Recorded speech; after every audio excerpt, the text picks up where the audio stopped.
most of the time, if your period is later than normal, it just means that you probably ovulated a little bit later. And yeah, like you said, it can be totally just either random or just, I don't know, our bodies are not like an exact science.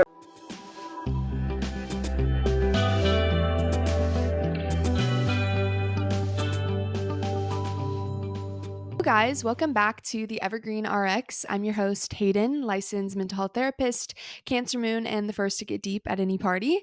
And I am so excited to welcome today's guest, Shelly Ray Crossland. Shelly is an online creator and graduate student at Northwestern University.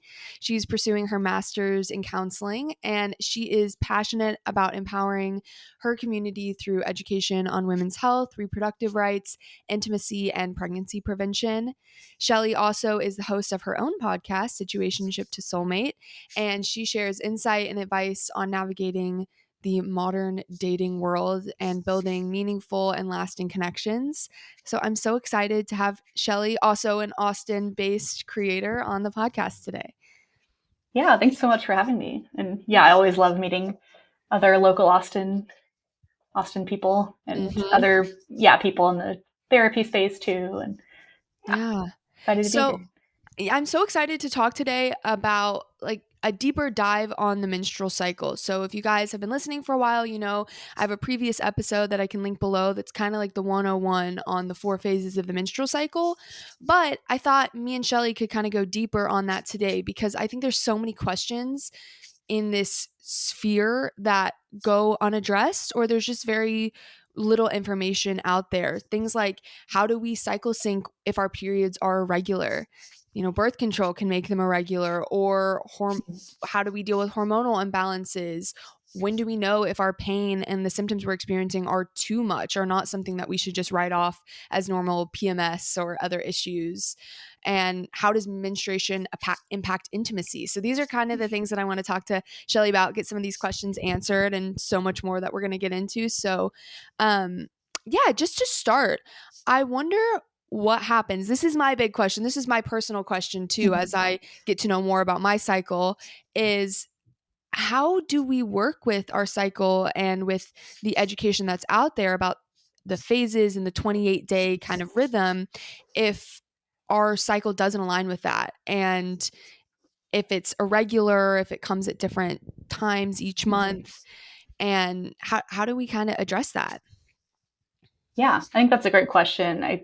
I've realized recently that I'm pretty lucky that I have a very regular cycle. So sometimes I think I forget that other people don't experience that. And I think, it is a really important question to talk about. Like, okay, it's, kind of like you're saying, it's all well and good to like learn about these different phases. But if you're someone who maybe you're not noticing those, that it's lining up for you in that way, or that, if your cycle is very irregular, it can be definitely a lot more challenging to track. What I usually tell people is just that I think the main kind of benefit of cycle tracking, or one of the main benefits, is just getting more in tune with your body and just like getting more aware of what you're experiencing. So I think even if you have an irregular cycle, you can still benefit from like starting to do that kind of cycle syncing or cycle tracking process, just even if it's just to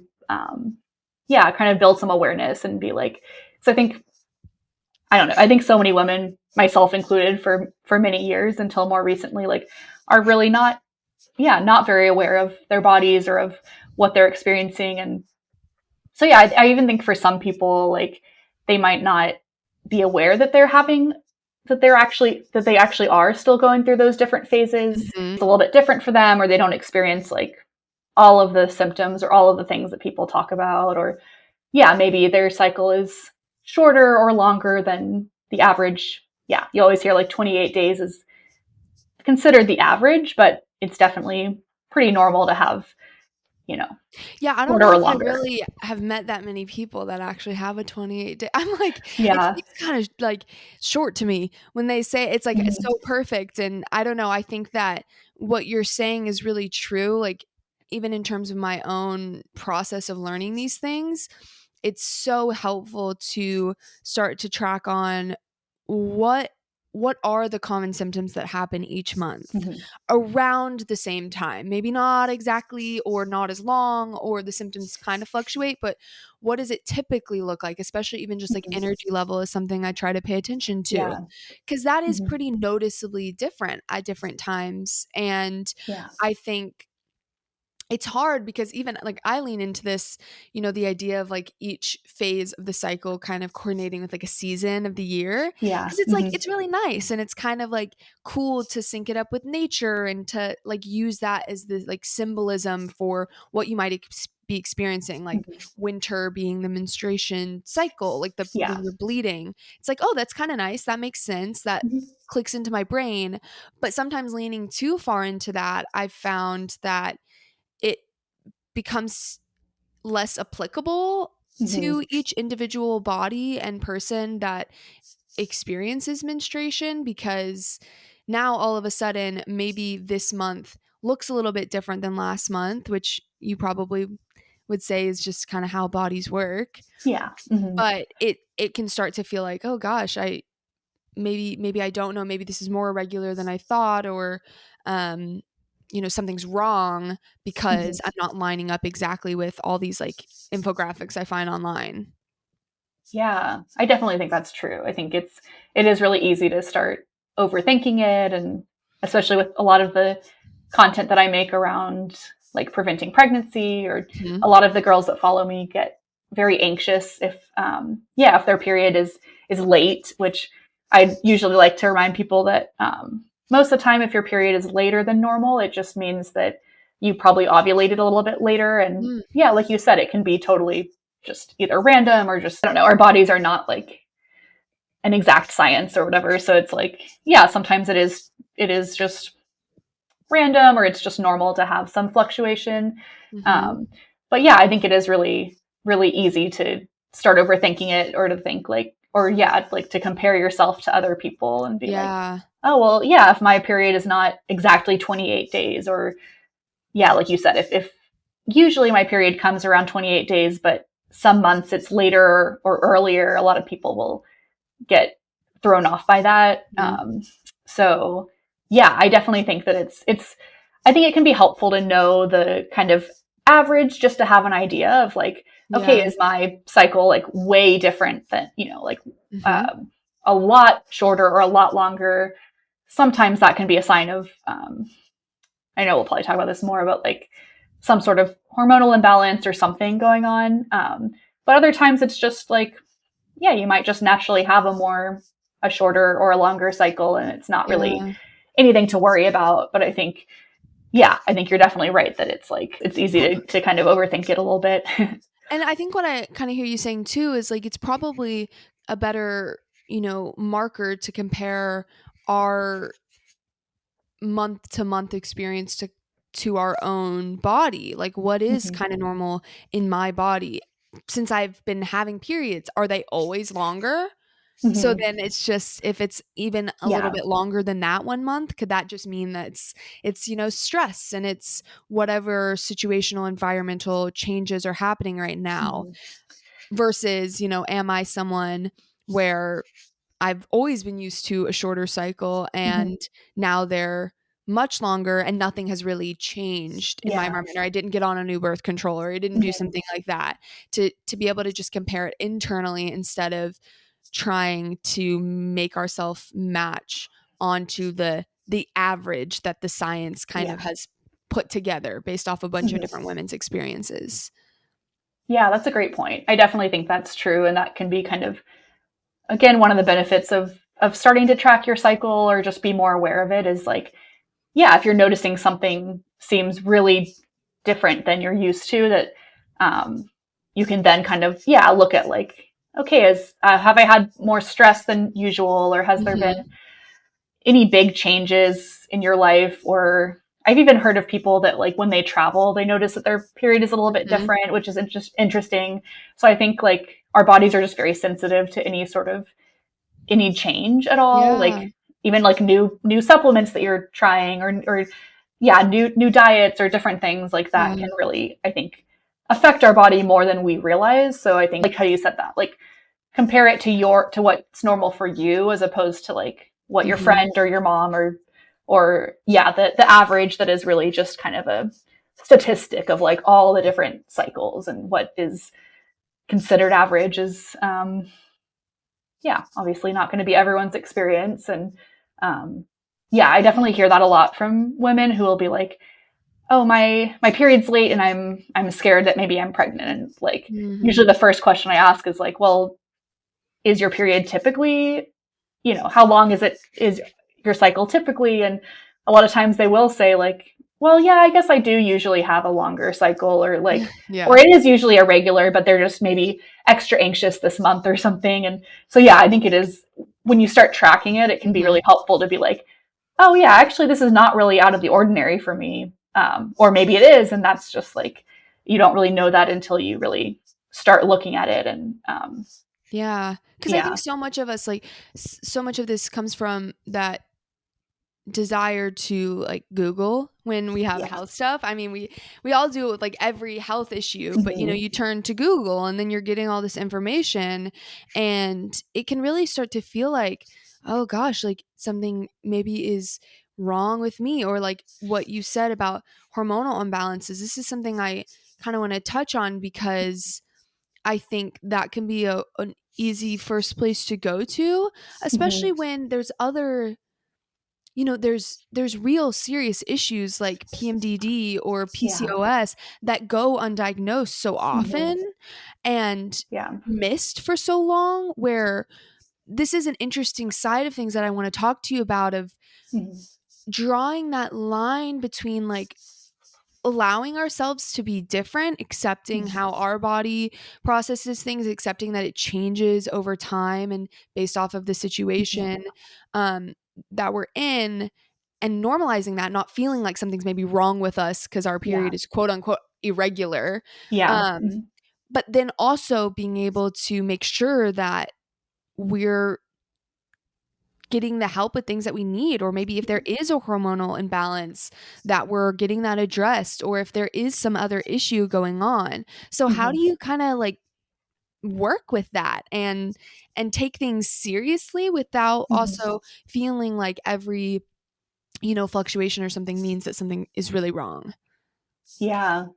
Yeah. I do think that's a really good point. And it can be really hard to kind of know the difference. I think, especially because unfortunately, I do think a lot of women have been kind of gaslit or maybe just like not taken seriously by different doctors or different, and that's not to say that obviously not every doctor is like that, but I think I'd hear that pretty regularly, that a lot of women have experienced like trying to talk to their doctor about something they're going through and kind of being told Mhm. like, oh, that just sounds normal. Like, I mean, I think one of the best examples is probably like really, really painful periods, or, really painful cramps during your period. I think for some women that can be hard to know, like, okay, is this just normal? Is this what every woman experiences? Or am I maybe having like above average pain or something? And Mhm. unfortunately, I think there are some doctors who maybe are just not as knowledgeable about it, who might be like, oh yeah, it's normal to have pain during your period.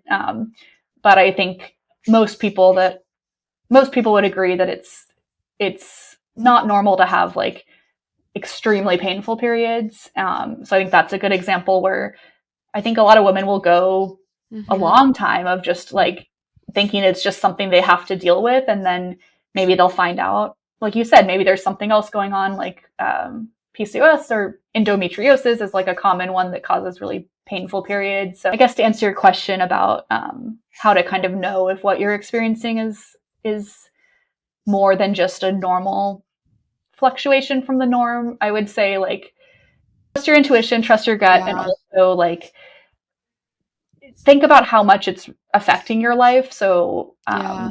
yeah, Mm. with the example of painful periods, it's like, okay, are you really unable to work or to do much besides lay in bed and have a heating pad, while you're on your period? That's probably not normal, or that's something that you really, yeah. Also, I like to tell women like you deserve to get help around Yes. it. Yeah. You shouldn't have to be extremely in extreme pain And for, debilitated by it. yeah. Yeah. Mm-hmm.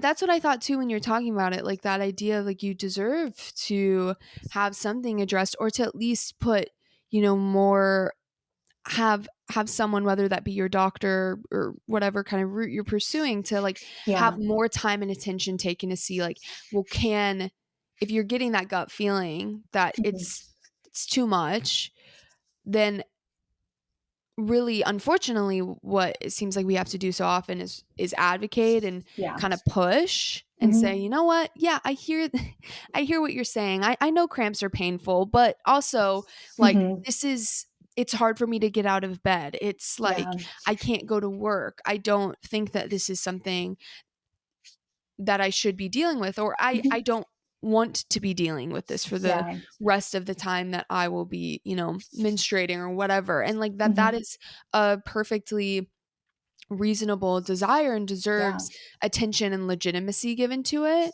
Mhm. And I think, especially with you kind of being in the same field as me, like with the Mhm. counseling world, is these things are so intertwined. Like Yeah. pain is so intertwined with mental health just in general, but Mhm. also being on a cycle, living in a way that our world is Mhm. not necessarily like set up to be conducive to, like Yeah. everything is just this 24-hour cycle, and then like, you Mhm. know women are kind of operating on a different cycle than that. Yeah. So I wonder, how you think like cycle tracking and getting some of these issues addressed, if you are noticing extra pain or problems like what we're talking about, like how does that understanding help support our emotional health and Mhm. mental health? Like, where do you find that connection, even, when you're working with clients or talking Mhm. to other women about this? Yeah. I think that's a great question. The first thing that comes to mind is that I think it can be really helpful to just for women to just feel validated and feel like, okay, I'm not alone in what I'm experiencing. Like you said, it is true that we are operating on a kind of a different cycle than what the world has been set up for, or what men or what people that don't have a menstrual cycle, what they're experiencing. And so I think sometimes it can be easy to be really hard on yourself or feel like, oh, why am I like not Mhm. feeling very social right now? And it's like you said earlier with the seasons, it's like, okay, maybe if you're in your winter of your period, you might not be feeling as social, and that's okay. And that, like, I think there is a lot of empowerment almost behind just Mhm. being like, hey, if I'm tracking my cycle, I can really actually, as much as I'm, as much as I have control over, like, plan my life around my cycle more and Yeah. just say, like, okay, I'm going to kind of give myself grace if I'm not feeling social leading up to my period or on my period, and maybe I'll plan more social stuff for um, in the other phases of my cycle. Or Mhm. I think it comes up in my work with clients a lot around sex and intimacy and relationships, where it's like I think a lot of women kind of expect themselves to be to have a high sex drive like all the time, Mm. or not even all the time, but just they just feel frustrated if there's like if it feels like a lot of the time they're not feeling very high libido or something. And so Mhm. I think that's also something that can be helpful with cycle tracking, is kind of looking at like, okay, is it really all the time that you have low libido, which maybe for some people it is, but I think for other women, they when they start tracking, they realize like, oh, I think it really is mostly in like that the luteal phase and the or on my Mhm. period that I'm really not in the mood for sex, and like maybe that actually is just a normal part of my cycle at least.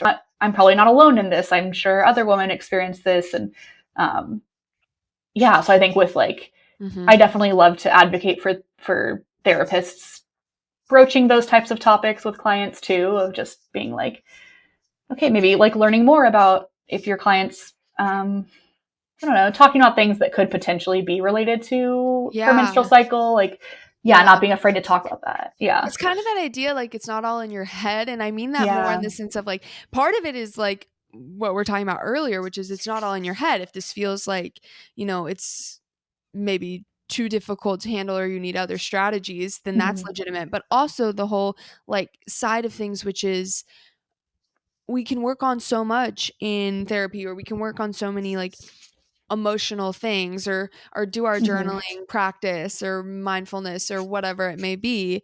But there's still these natural fluctuations, and there's still Yeah. biology and Mhm.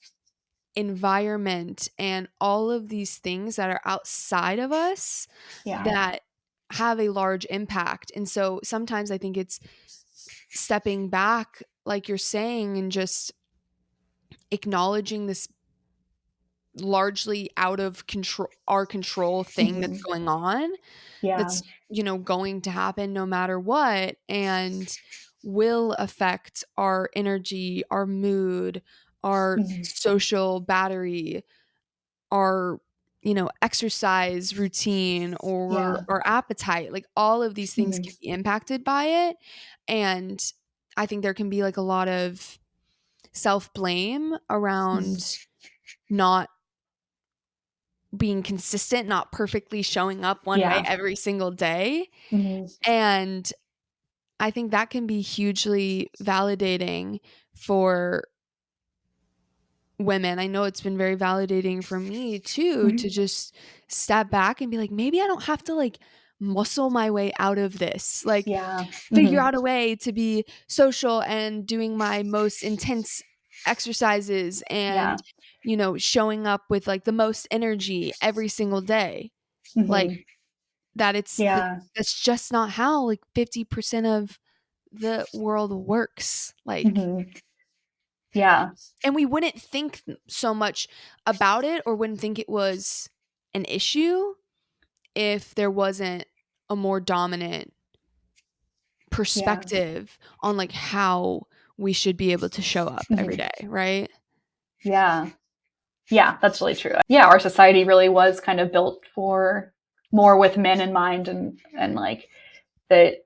Yeah, it can be really easy for people to kind of think, oh, there must be something wrong with me, or like blame themselves, or yeah, like you said, really try to be perfect or try to have this consistency, which yeah, kind of actually relates to what we talked about earlier about like it's okay if your cycle is a little bit different each month, that Mhm, might be mhm. normal, and it's kind of the same type of idea of like, oh yeah, you won't have like you can kind of almost surrender to the idea of like, okay, I won't have the same energy level or the same yeah, like you said, appetite changes, or um like yeah, motivation, or a lot of these different things that people will kind of either feel really confused by, or just get Mhm. really like blame themselves or feel like there's something wrong if they're not showing up every single day of the month like in the exact same way. And Yeah, yeah. yeah, I definitely have felt that too, of like how that's really helped me to be like, oh yeah, maybe I'm feeling these things today because of where I am in my cycle, or at least that's definitely affecting it in some way, even if it's not like the entire picture. That it's like, Yeah. I do think that our cycles really affect us a lot more than a lot of people realize, probably. And yeah. It's definitely very freeing to view it that way, because then you can just be Mm-hmm. like, "Oh, like this is not really like Yeah. now Mm-hmm. that means I just can say no to the plan I'm being asked Mm-hmm. to do." Like, and Yeah. there's nothing really wrong with that. And I am really curious if you kind of have much insight on like um how birth control plays a role in all of these things, Mm-hmm. because it does kind of jack with those natural Yeah. processes and hormones, and Mm-hmm. how, if that's what people um are experiencing, like how to work with it. Yeah.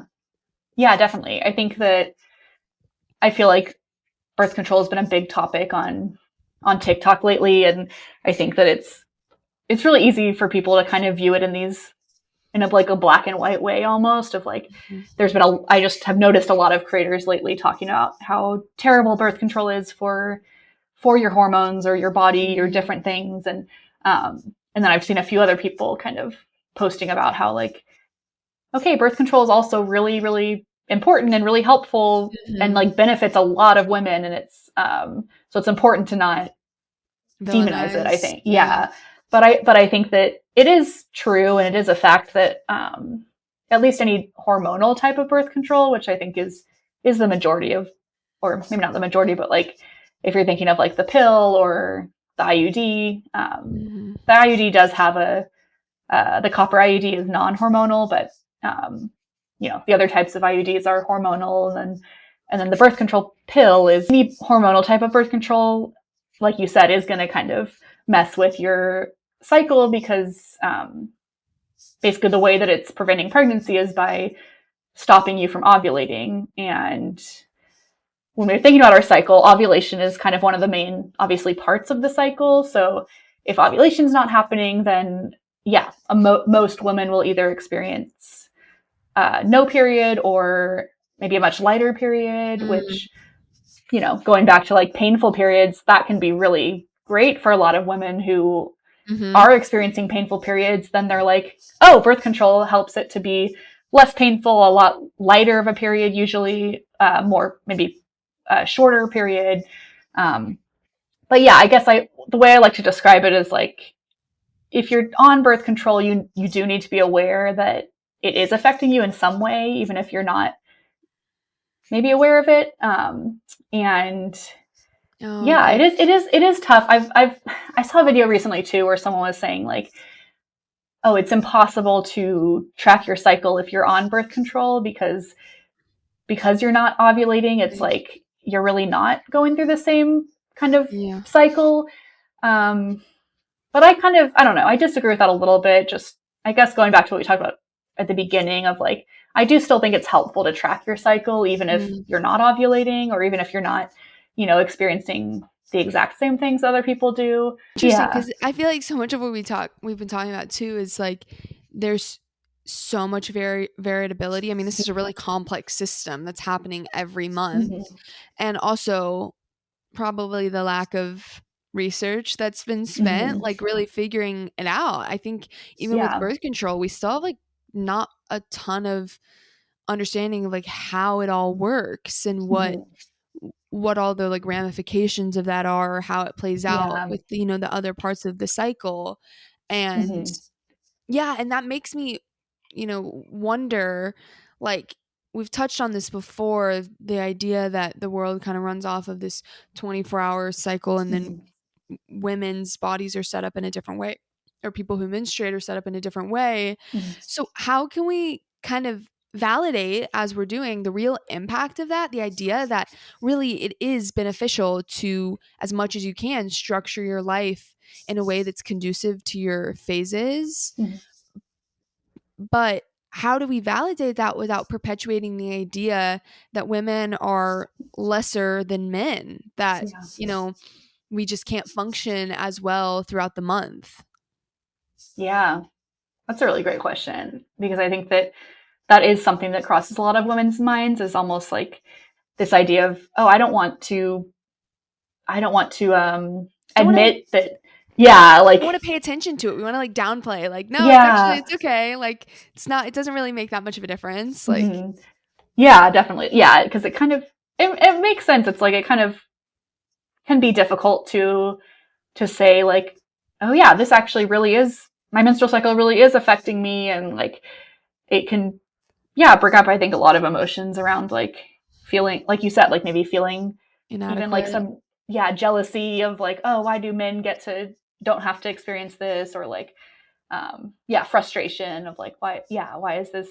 um I really, I like a lot of kind of the mindset around like that it actually is pretty cool in a way that we have that our bodies work like this, that it's like almost viewing it as this is kind of something that makes us, it does make us unique from men or people who don't menstruate, that it's like, I don't know, that's been helpful for me to kind of think of it as like, oh, in a way it's like really kind of cool and like powerful almost that we have a menstrual cycle, and that Yeah. regardless of if you're someone who wants to have kids someday or not, it's like, oh, our bodies have this ability um to make, to make a baby. And like, even if that's not something you want to do, I think it's just a kind of, you can kind of think of it as like a unique Yeah. thing that like, I yeah.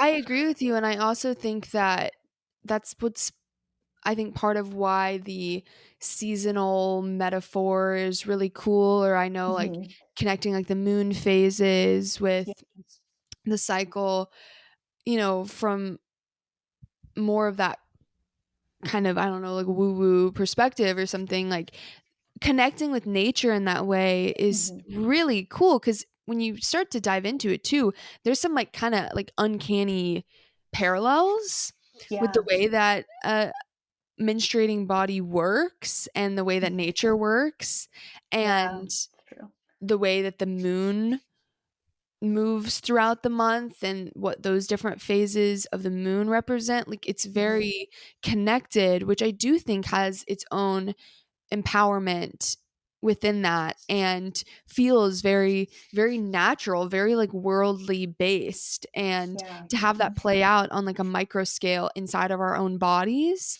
is really neat. And I Yeah. like that reframe. I've never really thought about it from that perspective. Mhm. um and I just think, one thing I've found that's really cool is from more of like a spiritual or like energetic side of things, there's some idea that like when you're menstruating, that your like auric field, your energy field is like a lot wider, Oh. which can Mhm. create a lot more of that sensitivity that we feel too, and Yeah. that like Mhm. emotionality. But it's Mhm. also kind of powerful because you're like, oh, like maybe also that's why I'm not socializing as much, because you can pick up Mhm. on more things. We're always like as humans Yeah. picking up on things whether we're realizing it or not.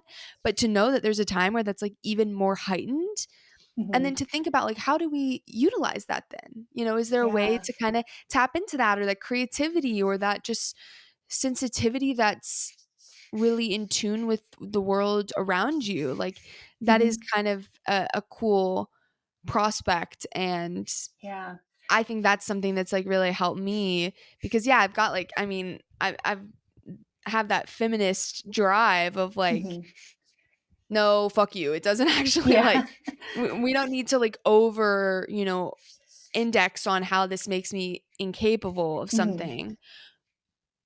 But like you're saying, instead turning it and saying, no, that this means I have different strengths at different times, Yeah. and they get like Mhm. turned up even more at certain times, and I can really capitalize off of that the more that I listen to these natural rhythms. Mhm. Yeah. Yeah. Yeah, I definitely agree with that. And I think that's something I've found for myself has been really helpful lately, especially like um yeah, like I've found that I am more productive and I am more creative during like my usually follicular into ovulation, like so that's new normally when I will be yeah, like making more TikTok videos Mhm. or doing a podcast episode or something where I'm like, oh, I suddenly feel like I have a lot of great ideas or a lot of like, Uh-huh.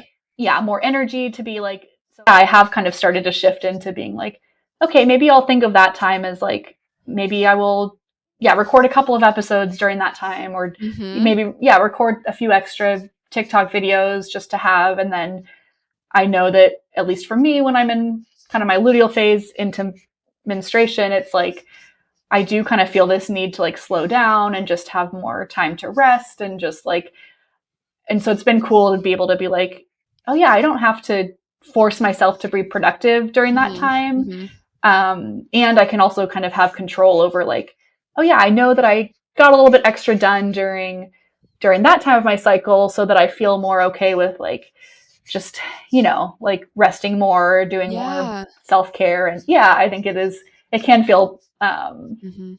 yeah, like you can still feel like you have control over it in that way, Mhm. I think, even if like we've talked about that it can feel sometimes like, okay, this is some I have no control over the fact that I have a menstrual cycle or something or Yeah, it creates more ease. Mhm. Like if we can create any more ease around it, then Yeah.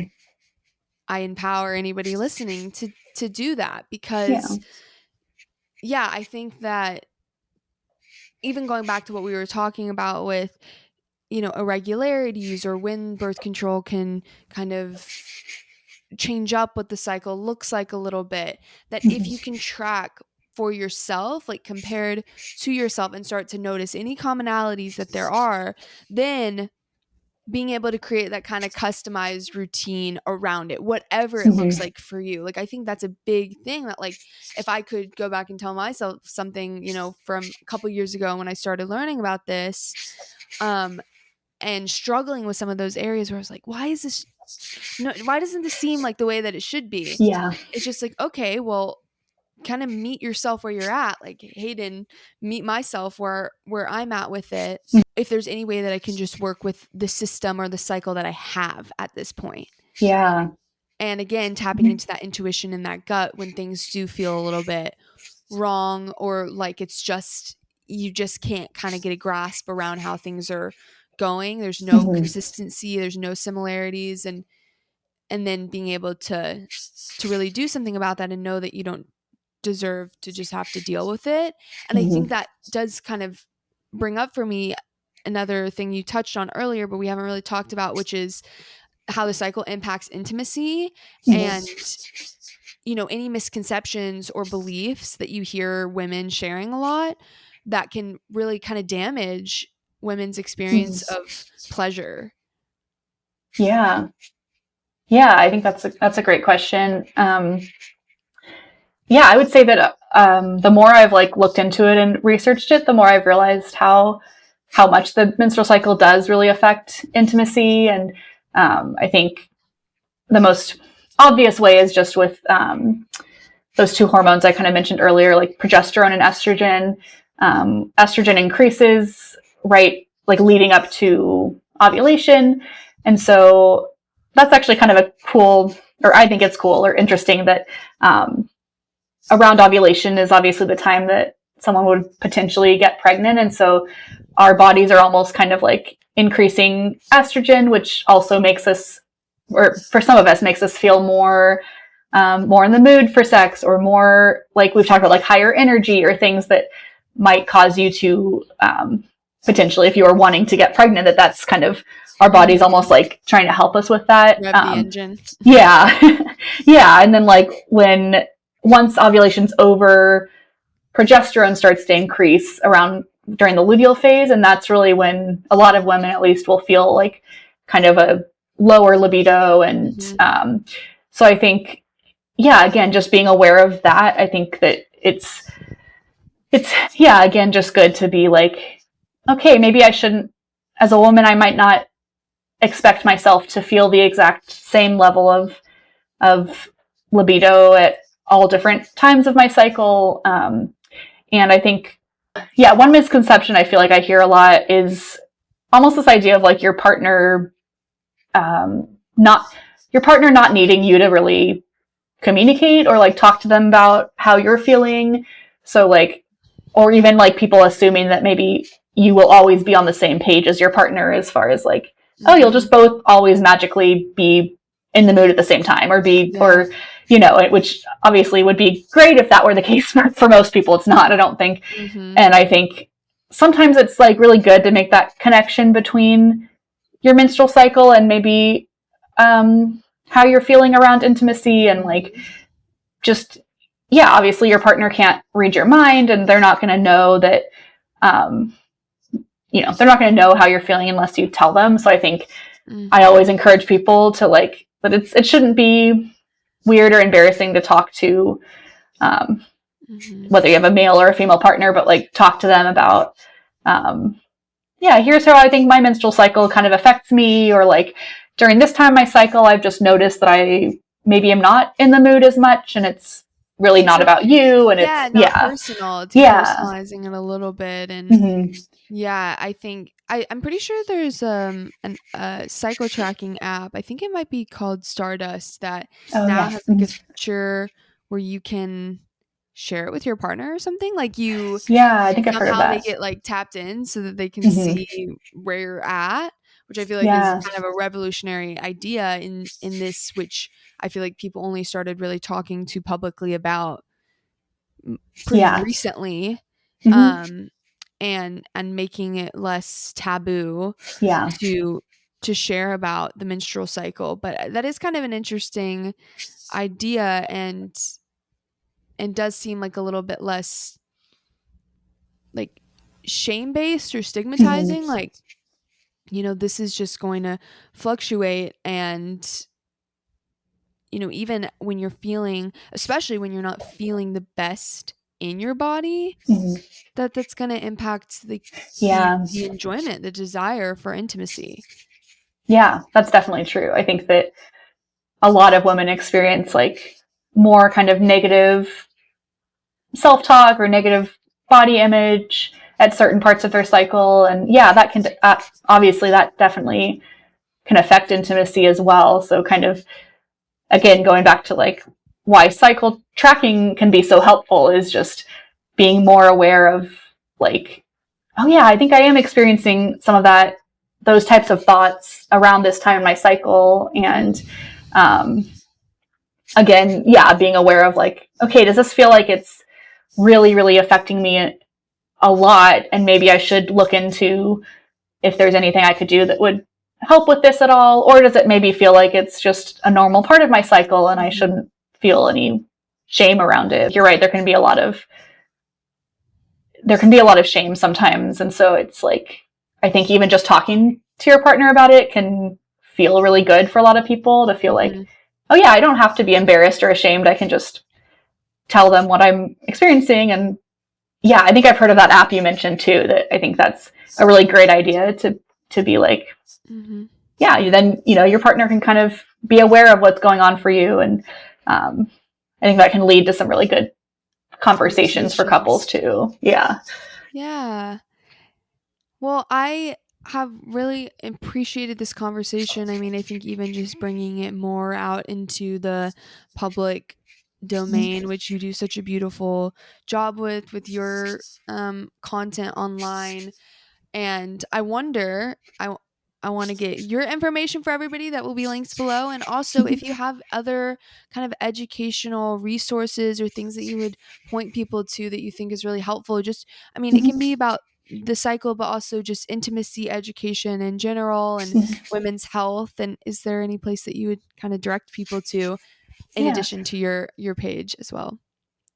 Yeah, definitely. So yeah, my TikTok is shamelessly Shelly. I talk about a lot of this type of stuff on there. So I always love to connect with other women. And another creator that I love that I always recommend is her account's called The Sync Way, but she talks a lot about the menstrual cycle and a lot of this stuff that we've been talking about today of just, I think she does a really good job of really empowering women around the menstrual cycle and like educating us, but also, kind of tapping into what we talked about around like not making people feel shame or anything. And so I definitely recommend her. I know she has a website and some really great resources on there as well.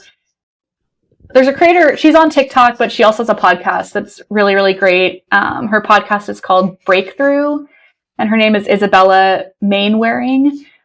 She talks a lot about like the hormonal side of things, as well as like nervous system regulation, and just she's got some really great resources too on her website of like different courses and different things to a lot of this kind of stuff of and just empowering women and hormonal imbalances and things like that we touched on a little bit today. But if you're interested in learning more about that, I definitely recommend her. One book that I read recently that I would really recommend people is called The Wisdom of Your Body.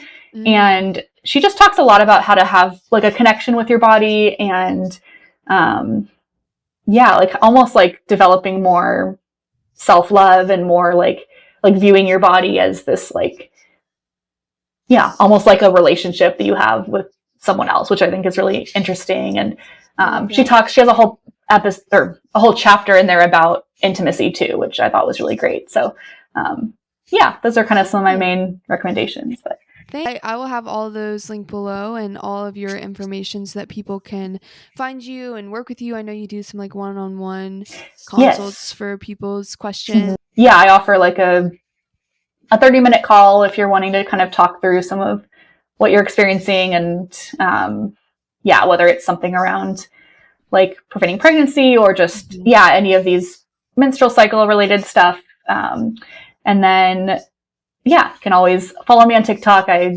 do a lot. That's where I do a lot of my free education. So yeah. Well, great. It was so wonderful to have you. And as always, you guys listening, if you have questions, if you want to connect, you want to continue the conversation, you can find me at the Evergreen Rx everywhere. You can find Shelly. We can kind of keep up the convo, and I will catch you guys in the next one. Thanks for listening. Bye.